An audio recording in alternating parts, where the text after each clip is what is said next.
श्रृंखला सर्व आत्माओं के पिता परमात्मा शिव के द्वारा उच्चारित महावाक्यों के संकलन पर आधारित है। ओम शांति।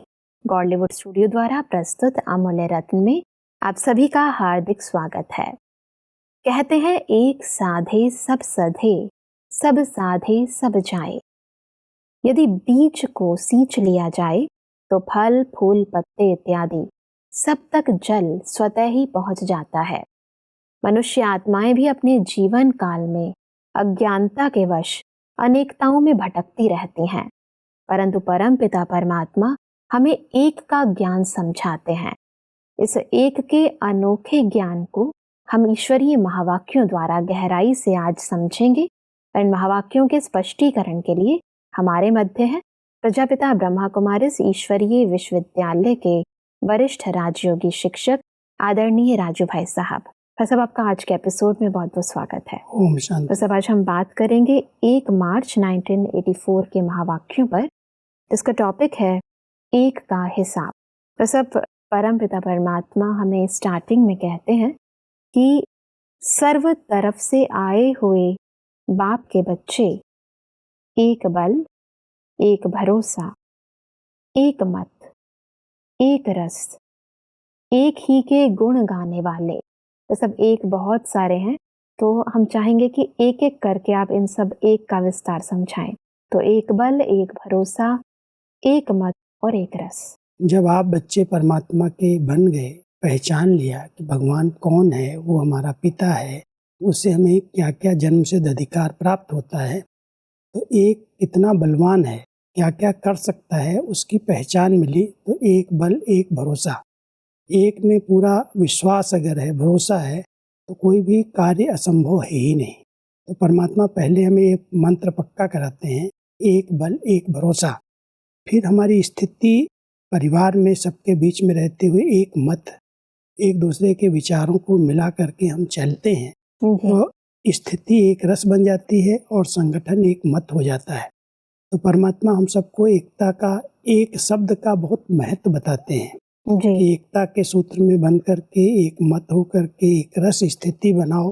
एक बल, एक भरोसे के आधार से एक परमात्मा, दूसरा न कोई, इस प्रकार का अगर संबंध बना करके रखेंगे तो हर समय परमात्मा की मदद का अनुभव करते रहेंगे। जी, आगे बढ़ते हैं। परमात्मा कहते हैं कि एक ही के गुण गाने वाले, एक ही के साथ सर्व संबंध निभाने वाले, एक के साथ सदा रहने वाले, एक ही प्रभु परिवार के एक लक्ष्य, एक ही लक्षण, सर्व को एक ही शुभ और श्रेष्ठ भावना से देखने वाले। तो बाबा हम सबको एकता के सूत्र में बांधने के लिए, एक के हम हैं और हम सबका लक्ष्य एक ही है, मनुष्य से देवता बनना। एक परिवार है, एक मत है, एक संगठन है, एक ही लक्ष्य है, एक के हो करके हम रहते हैं जी। एक का ही नाम बाला करते, एक के साथ हमने सब संबंध जोड़े हुए हैं। तो परमात्मा एक का महत्व बताते हैं। जब आप एक की स्मृति में रहते हो, एक को अपना आधार बना लेते हो, तो कोई भी व्यक्ति अपनी तरफ आकर्षित नहीं कर सकते और आप एक परमात्मा के साथ सब संबंध जोड़ करके उनसे सब प्राप्तियां भी कर सकते हो। जी, परमात्मा इसी प्रकार कह रहे हैं कि सर्व को एक ही श्रेष्ठ शुभ कामना से सदा ऊंचा उड़ाने वाले, एक ही संसार, एक ही संसार में सर्व प्राप्ति का अनुभव करने वाले। हम सब परमात्मा को ही संसार बना लेते हैं, तो हम सबका संसार एक ही है। जी। संसार में दो ही चीजें हैं, एक व्यक्ति, एक वस्तु। व्यक्तियों से संबंध है, वस्तुओं की प्राप्ति है। तो परमात्मा कहते हैं जब सर्व संबंध एक परमात्मा से जोड़ लिए, सब प्राप्तियां एक से आपको हो रही हैं, तो एक ही संसार है, एक ही हम सबका संगठन है, एकता के सूत्र में हम बंधे हुए हैं। तो परमात्मा हम सबको एक की विशेष स्मृति दिला करके एक परिवार के सूत्र में बांध रहे हैं। जी, परमात्मा कहते हैं कि आंख खोलते ही एक बाबा, हर एक काम करते एक साथी बाबा, दिन समाप्त करते कर्मयोग व सेवा का कार्य समाप्त करते एक के लव में लीन हो जाते एक के साथ लवलीन बन जाते, अर्थात एक के स्नेह रूपी गोदी में समा जाते। अमृत वेले से रात तक जी। एक बाबा के साथ सर्व संबंध है, सर्व प्राप्तियां हैं, एक के साथ हम हर कार्य कर रहे हैं, वो एक हो करके रहते हैं। तो परमात्मा कहता है सवेरे से रात तक जब सोने जाते हो तो एक की याद में लवलीन होकर के सो जाते हो, कर्म करते हो तो उसको अपने साथ रख करके एक बाबा उसके निमित्त मैं सेवा कर रहा हूँ, ये कार्य कर रहा हूँ। तो एक की स्मृति सदा सारे दिन की दिनचर्या में बनी रहती है, तो एक रस स्थिति स्वतः बन जाती है। बिल्कुल। परमात्मा आगे कहते हैं कि दिन रात एक ही के साथ दिनचर्या बिताते, सेवा के संबंध में आते, परिवार के संबंध में आते, फिर भी अनेक में एक देखते। एक बाप का परिवार है, एक बाप ने सेवा प्रति निमित्त बनाया है। इसी विधि से अनेकों के संबंध संपर्क में आते, अनेक में भी एक देखते। कि अनेकता तो है, विचारों में भी अनेकता है, परिवार में भिन्नताएं हैं, और उनके सबके बीच में आते हुए भी हमारे सबका जीवन का एक लक्ष्य है, एक बाबा को हमें प्रत्यक्ष करना है। एक बाबा के संगठन में हम सब पिरोए हुए हैं, एक माला के हम मणके हैं, एक ही परिवार है हमारा, एक के ही हम सब हैं। तो एक जो एक की स्मृति रहती है तो सबके बीच में होते हुए भी भिन्नताएं नहीं दिखाई देती, अनेकता नहीं दिखाई देती, लगता है एक के हैं, एक को ही प्रत्यक्ष करना है, एक के ही हम सब बन करके रहते हैं। तो एक एकता संगठन में भी दिखाई देती है। मतलब प्रैक्टिकली देखा जाता है कि यद्यपि सभी का लक्ष्य एक है और हम सभी एक पिता परमात्मा के बच्चे हैं, परंतु आपने जैसे कहा कि संस्कारों में, स्वभावों में विभिन्नता है, परंतु क्या कारण है कि एक ही पर्टिकुलर टॉपिक के ऊपर अलग अलग आत्माओं के विचार अलग हो जाते हैं? विचार अलग होने का कारण है भिन्न संस्कार, क्योंकि जिस प्रकार के कर्म आत्मा करती है उन कर्मों के अनुसार उसके संस्कार बनते जाते हैं, और जिस प्रकार के उसके संस्कार होते हैं वैसी उसकी विचारधाराएं, उसके संकल्प चलते हैं। तो परमात्मा कहता है कि हैं हम सब एक के ही, एक की याद में रह करके कर रहे हैं, लेकिन आत्माएं भिन्न भिन्न हैं, वैरायटी हैं, और ड्रामा के अंदर हर एक अगर एक जैसा हो जाए, सब एक ही हो जाए, तो फिर जो राजाई स्थापन हो रही है, राजघराना स्थापन हो रहा है, सिर्फ राजा ही नहीं होगा, उसकी प्रजा होगी, उसके नौकर चाकर, दास दासियां, बिजनेस, बहुत सारा बड़ा परिवार है।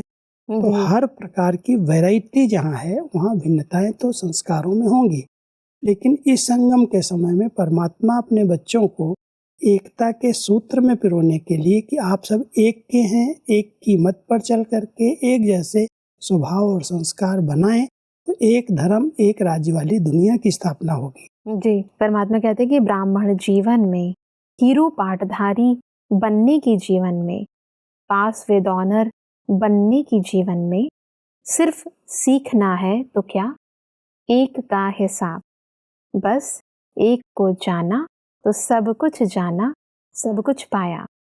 एक लिखना, सीखना, याद करना सबसे सरल सहज है।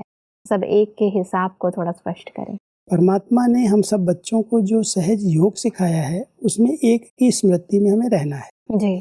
तो कह रहे हैं जैसे बच्चे को अगर कहा जाए तुम एक लिखो तो उसको लिखने में मेहनत नहीं लगती। तो एक की याद में रहना, एक की याद में रह करके कर्म करना, एक धर्म की स्थापना के निमित्त बनना। तो परमात्मा हम सबको कह रहे हैं एक कोई लिखना बड़ी बात नहीं है, सारे ज्ञान का सार एक में आ जाता है। जी। क्योंकि एक के साथ ही हमें सब संबंध निभाने हैं, एक की ही याद में रहना है, एक की श्रीमत पर चल कर के श्रेष्ठ कर्म करने हैं, और एक की जो धारणाएं हैं एक धारणाओं में स्थित होकर के एक धर्म की स्थापना करनी है। तो परमात्मा हम सबको सहज मार्ग बता रहे हैं और कहते हैं एक को याद करना क्या बड़ी बात है, एक को लिखना तो बच्चा भी जानता है। परमात्मा हमसे कहते हैं कि भारत में कहावत है, 3-5 की बातें नहीं करो, एक की बात करो। 3-5 की बातें मुश्किल होती हैं, एक को याद करना, एक को जानना अति सहज है। तो यहाँ क्या सीखते हो? एक ही सीखते हो ना, एक में ही पदम समाये हुए हैं। इसलिए परमात्मा सहज रास्ता एक का ही बताते हैं। एक का महत्व जानो और महान बनो। सारा विस्तार एक में समाया हुआ है, सब ज्ञान आ गया ना। कई बार कई ज्ञान का बहुत विस्तार कर देते हैं जी। और जहाँ विस्तार होता है वहाँ कुछ न कुछ उलझन पैदा होती है, आत्मा भटकने लगती है। परमात्मा ने हम बच्चों को इतना सहज मार्ग बताया है, सहज रास्ता है, हम विस्तार करके अपने आप को क्यों उलझन में डालें। इसलिए परमात्मा हम सबको सहज मार्ग बता रहे हैं कि तुम एक को याद करो, एक के हो करके रहो, एक की श्रीमत का पालन करो, तो इसके आधार से आपका जीवन बड़ा सहज योगी बन जाएगा। मेहनत समाप्त हो जाएगी। अगर वैसे भी विस्तार में कहते हैं तुम 3-5 बातें क्यों करता है, तुम कम से कम उसका सार क्या है, बोलने का आपका भाव क्या है, क्या आप कहना चाहते हो वो कहो। बिल्कुल। कई लोग बात छोटी सी होती है लेकिन बहुत उसका विस्तार करके सुनाते हैं, जो उसका सार है वो छिप जाता है। तो परमात्मा कहते हैं बच्चे कोई भी बात में विस्तार में जाने की जरूरत नहीं है। एक परमात्मा के आप सब बच्चे हैं, अपने आप को पहचान करके मैं एक का बच्चा, एक आत्मा हूँ, आत्मिक स्वरूप में स्थित होकर के एक को याद करो और उसके मार्ग पर चल करके एक मत होकर के रहो। यही सारे ज्ञान का सार है। कई बार हम सब अपनी बुद्धि का बहुत प्रयोग करते हैं। जी। परमात्मा हम सबको कहते हैं बुद्धिवानों की बुद्धि आपका पिता है और उसने जो सिखाया है, जितना सिखाया है उस पर ही चिंतन करो, उसका ही मंथन करो। लेकिन कई बार हम बहुत बाह्य संसार की बातों को सुनते हैं, देखते हैं और उनका प्रभाव जब बुद्धि पर पड़ जाता है तो व्यर्थ की क्यों लग जाती है, व्यर्थ का विस्तार हो जाता है। जी। इसलिए परमात्मा हम सबको कहते हैं बाह्य बातों को, सांसारिक समाचार को सुनना बंद करो। परमात्मा कहते हैं कि जब एक रस स्थिति हो तब जीवन में मजा है। कभी नीचे होंगे कभी ऊपर तो थक जाएंगे। वैसे भी किसको कहो बार बार नीचे उतरो ऊपर चढ़ो तो थक जाएंगे ना। ऐसा, लेकिन नीचे ऊपर चढ़ने की आदत जो है इंसान की बहुत समय से बरकरार है और इससे निकलना काफी असंभव सा लगता है। नहीं, अगर बार बार कोई नीचे ऊपर स्थिति होती है, जी। चढ़ना उतरना क्या है, अभी अभी हमारी बहुत ऊंची स्थिति है और अभी एकदम डाउन हो गई, जी। फिर ऊपर जा रहे हैं। तो जब हम नीचे चले जाते हैं तो ऊपर की स्थिति तक पहुंचने में मेहनत लगती है। बिल्कुल। आदत बनी हुई है बार बार व्यर्थ सोचने की, व्यर्थ देखने की, व्यर्थ बोलने की। अगर हम परमात्मा के महावाक्यों पर ध्यान देते हैं, उसका चिंतन करते हैं, तो हमारी स्थिति बार बार ऊपर नीचे नहीं होती, थकावट परिस्थितियों के वश हो जाती है। जैसे परिस्थिति अगर ऊपर है तो हम उसी अनुसार हो जाते हैं और अगर किसी ने कुछ कह दिया तो नीचे हो जाते हैं। इसलिए परमात्मा कहते हैं परिस्थिति माना ही पराई तरफ से, दूसरी तरफ जो स्थिति आई जी, उस परिस्थिति को अगर आप परिवर्तन करना चाहते हैं तो स्व स्थिति पर ध्यान दो। जी। स्व स्थिति के लिए ज्ञान चिंतन करो, जो बाबा ने सुनाया है, सिखाया है, उस पर विचार करो, उसको अपने जीवन में लाओ।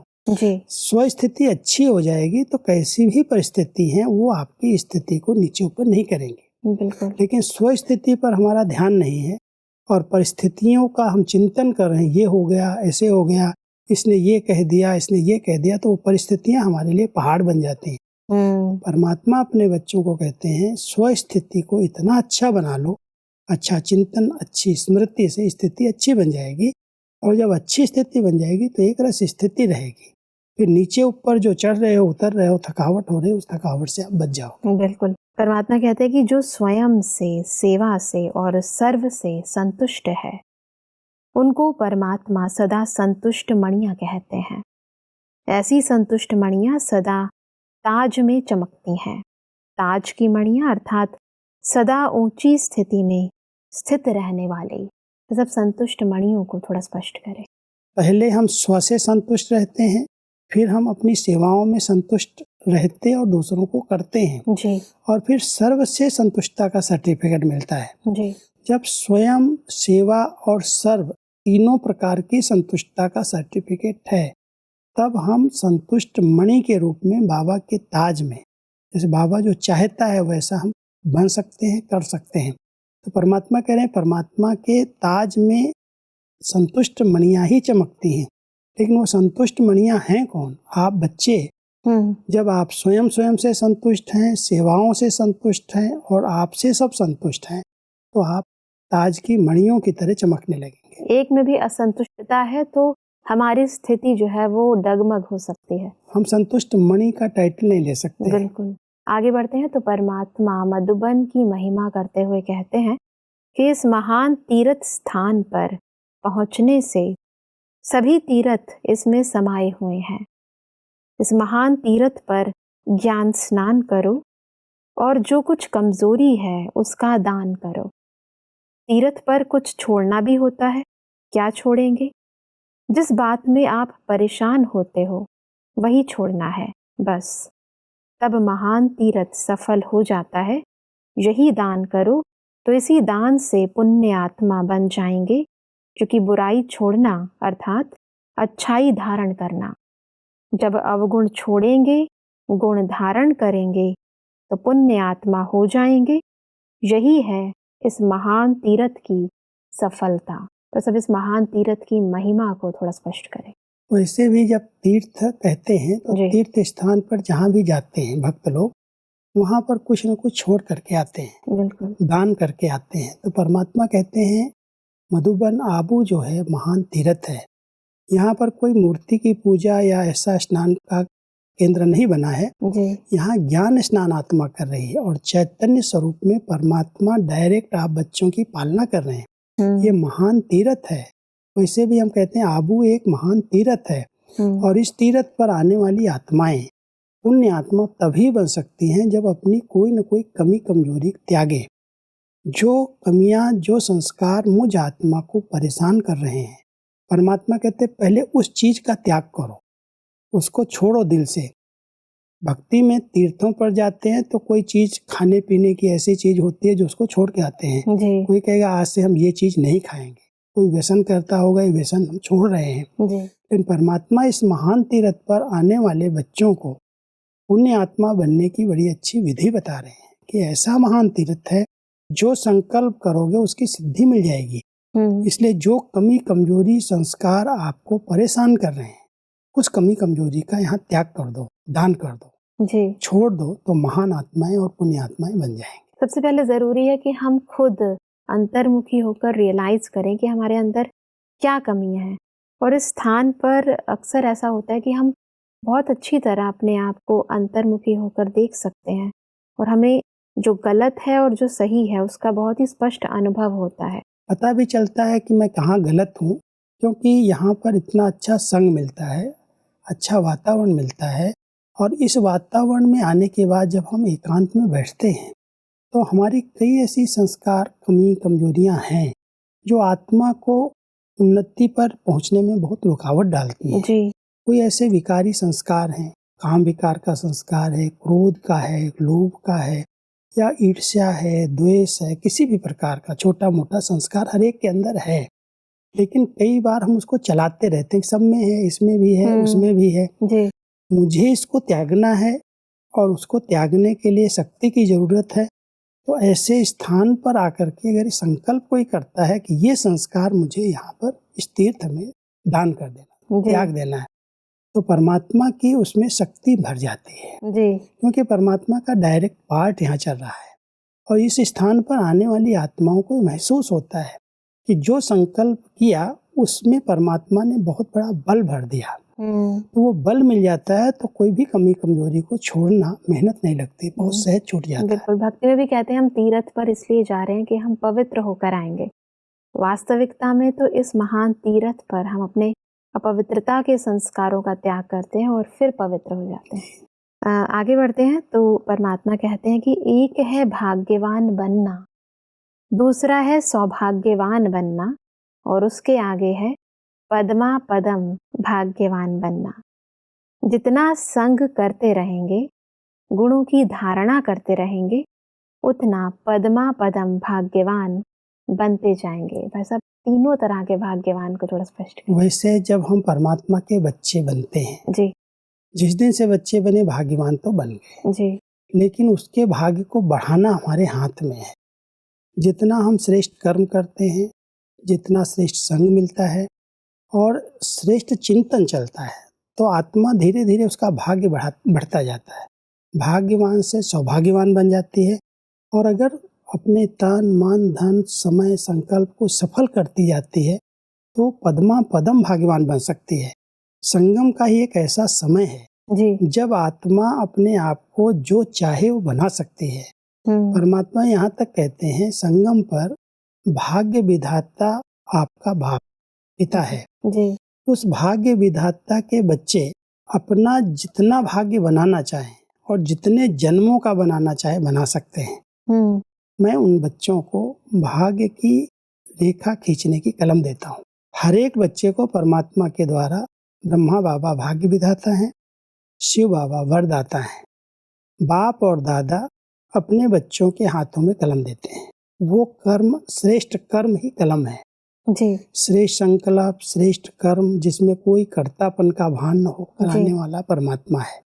जब परमात्मा ने हमें श्रेष्ठ कर्म की कलम दी, उस कलम से जितने हम श्रेष्ठ कर्म कर सकते हैं कर लें, और जितना करते जाएंगे हमारा भाग्य लंबा होता जाएगा। बिल्कुल। भले भाग्यवान है, फिर सौभाग्यवान है, फिर पद्मा पदम भाग्यवान, अरबपति खरबपति अपने आप बन जाएंगे जी। परमात्मा कहता कितने भी बिंदी लगा सकते हो जी। लेकिन उसका आधार है श्रेष्ठ कर्म, और वो कर्म जिसमें परमात्मा की याद समाई हो किया जाए और समर्पित कर दिया जाए। बाबा आपने करा लिया जी। आपने निमित्त बना दिया, मेरा भाग्य बन गया। तो ऐसी निमित्त आत्माओं को पद्मा पदम भाग्यशाली कहते हैं। बिल्कुल।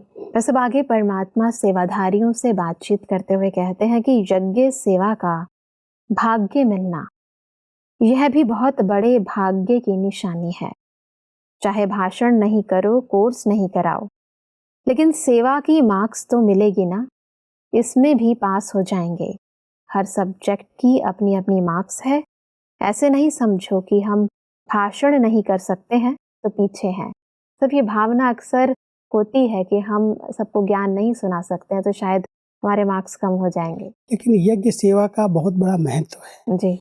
परमात्मा कहते हैं अगर इस यज्ञ के अंदर कोई झाड़ू भी लगाता है जी, टेबल भी साफ करता है, उसका भी बहुत बड़ा भाग्य है। क्योंकि केवल भाषण सुना करके अगर हम किसी को भरपूर कर सकते हैं ज्ञान से जी, और वो वहाँ पर ज्ञान सुन करके आता है, भोजन करने आता है, वहाँ पर सफाई नहीं है, वहाँ गंदगी है, तो उसके विचार बदल जाते हैं। बिल्कुल। उसको ये लगता है ये क्या है, ज्ञान अलग है, प्रैक्टिकल अलग है। तो परमात्मा कहता है किसी भी प्रकार की सेवा हो, चाहे भाषण करने की हो, चाहे बर्तन मांजने की हो, चाहे सफाई करने की हो, चाहे भोजन बनाने की हो, कोई रोटी बनाते हैं, कोई सब्जी काटते हैं, यज्ञ सेवा है।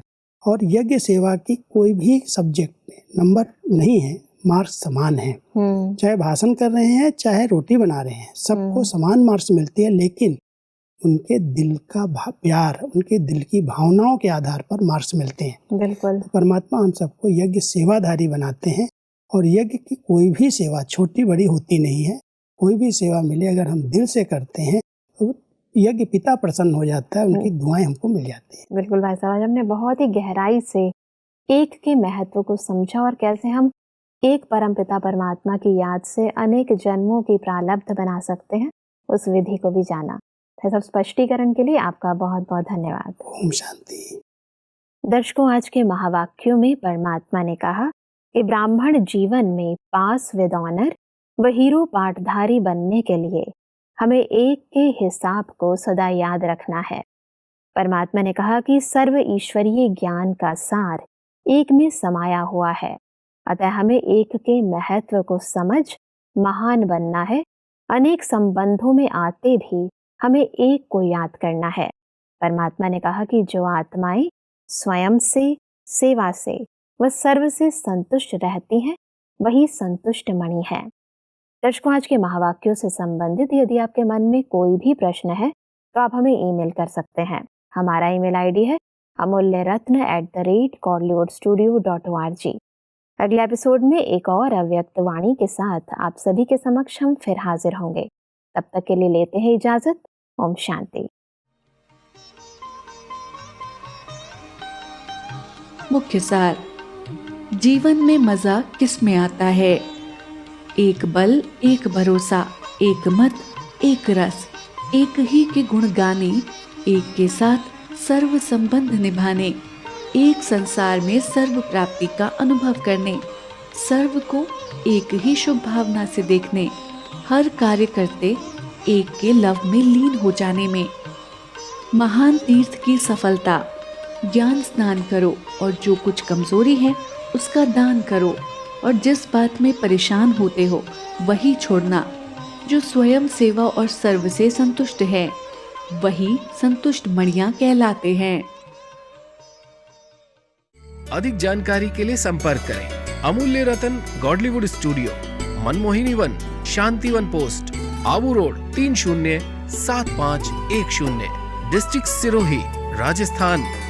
ईमेल आईडी है amulyaratn@godlywoodstudio.org।